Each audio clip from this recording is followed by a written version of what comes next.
ఒక వీధిలో అవుతే ఎక్కడ తేడా వచ్చేసింది చెప్పండి? పొలం కాడ తేడా వచ్చేసింది. అంటే పొలం చూసుకుని కూడా సహాయం చేయడం మానేస్తారంటే మానేస్తారు. పొలం చూసుకుని మానేస్తారు, రంగు చూసుకుని మానేస్తారు, పేరు చూసుకుని మానేస్తారు. ఎలాంటి వాళ్ళు ఉన్నారు సమాజంలో. కానీ మీరు చేసే ప్రతిక్రియ ఏదైతే ఉందో మీలో ప్రతివాడు తన సొంత కార్యములు చేయాలి తప్పగా చేసుకుంటూ ఉన్నారు. బాగానే ఉంది అక్కడతోటి. కానీ మీ విషయాల వరకే ఆగిపోకండి. మీరు ఏం చేయలేదు తెలుసా? మీ ప్రత్యేకమైన దృష్టితో చూడండి, దేవుని వాక్యంలో చూడండి, దేవుని విధానంలో చూడండి. ఎలా చూస్తారంటే మీ సొంత కార్యములు మాత్రమే కాకుండా ఇతరుల కార్యాలు కూడా చేయమన్నాడు అపోస్తలుడు పౌలు. ఈ సంఘంలో అది లోపించింది. ఏం లోపించిందంటే దేశభక్తి ఉంది, బాగానే ఉంది, కానీ ఎదుటోడికి సహాయం చేసినటువంటి విధానం లేదు. ఎలాంటివి చెప్తారు మన అయ్యగారులు? ఎలాంటివి చెప్పరు. అబ్రహామును దేవుడు ఆశీర్వదించాడు, నిన్ను ఆశీర్వదిస్తాడు. మోషేని ఆశీర్వదించిన దేవుడు నిన్ను ఆశీర్వదిస్తాడు. ఇంకెవరో అంటున్నారో, యెహోషువను ఆశీర్వదించిన దేవుడు నిన్ను ఆశీర్వదిస్తాడు. ఏలియాకి అగ్ని రథములతో కుమ్మరించి నడిపించేసిన దేవుడు నిన్ను కూడా నడిపించేస్తాడు. మీకు తెలియని, మనకి ఈ మాటలు ఎవరైతే ఉన్నారో ఆ మాటలు అనేటువంటి వ్యక్తులకు తెలియని విషయం కూడా ఉంది. అబ్రహామును పిలిచేటప్పుడు ఏం చేశాడు తెలుసా? మొత్తం విడిచిపెట్టేసి వాళ్ళకి వచ్చామన్నాడు. ఎవరైతే మోషే ఉన్నాడో 40 సంవత్సరాలు గొర్రెలు గాయించాడు. ఎవరైతే యెహోషువ ఉన్నాడో కనీసం అప్పుడు దాకా ఉన్నటువంటి బ్యాక్ బోన్గా ఉన్నటువంటి మోషే ఆదర్శంగా లేడు. అప్పుడు దాకా ఆ టైంలో లేడు. నిరాశ, నిస్పృహలమయ్యన్న, వేదనమయ్యన్న, ఏమీ తెలియని అగమ్య గోచరమైనటువంటి సందర్భంలో 6 లక్షల కాల్బలాన్ని తీసుకొచ్చి ఏకతాటి మీద నిలబెట్టి నడిపించాలంటే మాటల లింగి మాట. 3 కుటుంబాన్ని పోసేంతగా మనం తలకాయ కిందకే వాళ్ళు పైకి.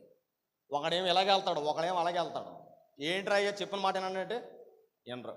3 విషయాలకే మనం ఇంత తల్లడిల్లిపోతుంటే, బాధపడిపోతుంటే 6 లక్షల కాల్బలం అంటే అప్పుడు దాకా 6 లక్షల కాల్బలమే. కానీ అక్కడికి వచ్చిన తర్వాత వాళ్ళు కానాను దగ్గరికి వెళ్ళేటప్పుడు ఇంకా అభివృద్ధి చెందారు. వాళ్ళు ఇంకెంతమంది అయిపోయారు చెప్పండి? డబల్ అయిపోతారు. ఇప్పుడంటే కండిషన్లు ఉన్నాయి. 2 ముద్దు 3 వద్దు. అప్పుడు అది లేదు వాళ్ళకి. ఇప్పుడు ఇంకా ఇంకోటి వచ్చేసింది, ఒకలే ముద్దు 2 వద్దు. చుట్టాలు చూసుకుంటారట, పెళ్ళిళ్ళప్పుడు చూసుకుంటారట, వెనకాల ఎవరన్నా ఉన్నారా అని అడుగుతున్నారట. కారణం ఏంటి? ఎవరన్నా ఉంటే చేయరు. మరి ఎవరెవరు ఉండాలి? ఆడొక్కడే ఉండాలి. ఎవరో చేసుకుని కూడా అక్కడ ఉండాలి. తల్లి ఉండకూడదు, తండ్రి ఉండకూడదు, వెనకాల ఎవరు ఉండకూడదు, బ్యాక్గ్రౌండ్. మరి ఎవరు లేకుండా ఆడేళ్ళకొస్తాడు భూమి మీదకే? అంటే చూడండి, మనుషులు తీసుకునేటువంటి నిర్ణయాలు.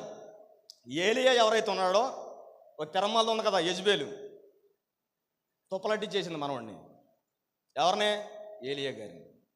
అలాంటి సందర్భంలో నేను చావకుండా ఎలా బ్రతుకుతున్నానని దుఃఖంలోకి వెళ్ళిపోయాడు, మనో దుఃఖంలోకి వెళ్ళిపోయాడు ఏలియా గారు. అలాంటివి చెప్తే సంఘం నిలబడద్దా? వస్తారా? రారు. తగ్గిపోద్ది రోజుకి. ఉన్నమాట అంటే ఊరుకు దూరం. అలాంటి దేవుని వాక్యంలో సత్యాన్ని మనం వెల్లడిగక్కినప్పుడు దేవుడే పెట్టాడు కదా, ఆది నుండి ప్రకటన గ్రంథం వరకు ప్రతిదీ కూడా వెలుగుపరిచాడు. అలాంటి సందర్భంలో ఎలాంటి కనుమరుగు చేసి బ్లెస్సింగ్స్, దీవెన ఆశీర్వాదం ఎలాంటివి చెప్తారు తప్ప. కానీ నీవు కాదు, నీ సొంత పనులలో నుంచి ఎదుటోడు కూడా సహాయం చేయాలి. నీ ఫైనల్ స్టేజ్ బాగుంటే ఎదుటోడికి ఫైనల్స్గా ఆదరించు. నువ్వు ఆత్మీయంగా బాగున్నావు, ఎదుటోడికి 4 మాటలు చెప్పు. నువ్వు బలవంతుడిగా ఉన్నావు, ఎదుటోడికి ఏదో సహాయం చేయి. నీ విధి విధానాలు, కుటుంబ భవిష్యత్తు అంతా బాగుందా? ఆ కుటుంబ జీవితం నుంచి ఎదటోడు కుటుంబాన్ని కడతాకే నువ్వు ప్రయత్నం చేయి. ఇలాంటివన్నీ మనం చేయాలి. ఇలాంటి చేయడమే కాకుండా ఏం చేయాలి తెలుసా? క్రీస్తు యేసునకు కలిగినటువంటి మనసు మనకు కలిగి ఉండాలంట. క్రీస్తు యేసుకి ఏ మనసు ఉండాలా? ఆయన వచ్చేటప్పుడు కనీసం చెప్పండి, ఒక బంగ్లా ఉందా ఆయనకి? ఒక మంచి బంగ్లా ఉందా? పడుకుంటానికి సరైనటువంటి ఆ పడక గది కూడా సరిగ్గా లేదు ఆయనకి. ఎప్పుడు చిన్నతనంలోనే కాదు, పెద్దతనంలో కూడా కనీస నివాస స్థలాలు లేవు ఆయనకి. ఎక్కడికి వెళ్ళిపోయాడనంటే, ఎక్కడికి ఎలాగలాగా కొండలు, ఒలివ కొండ, గెత్సేమనే తోట, ఈ అనుభవాలు కూడా ఆయన బ్రతికాడు. శిష్యులందరికీ తన నివాస గృహాలకు ఉన్నాయి, కానీ ఈయనకి మాత్రం ఏం లేదు చెప్పండి. సరైనటువంటి గృహం లేదు. అయినా సరే, మరి అబ్బాయి నాతోటేమంటున్నారో, నాతోటైతే ఉంటున్నారు, నేను పెట్టింది అంటున్నారా, మీరు తింటూ నాకే నమ్మకం ద్రోహం చేస్తున్నారని ఎప్పుడన్నా అన్నాడు ఆయన? ఆయనకు ఉన్నటువంటి మనసు అది. ఏ రోజు కూడా ఒకడున్నాడు పెద్ద మనిషి, ఆడికి ఎప్పుడు డబ్బు గొడవే. ఎవడాడు?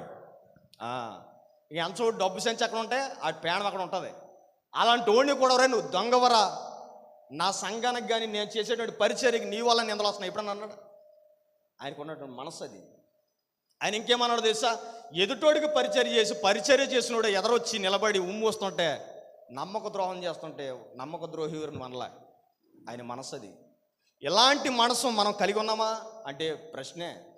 ఈరోజు వరకు కూడా మన జీవిత వైరాగ్య జీవితంలో, క్రైస్తవ జీవితంలో కూడా ఈరోజు కూడా మన ప్రశ్న ఏంటంటే ఆ యొక్క లెవెల్కి మనం వెళ్ళకపోతున్నాం. ఏ లెవెల్ కంటే క్రీస్తు యేసు కలిగినటువంటి మనసు.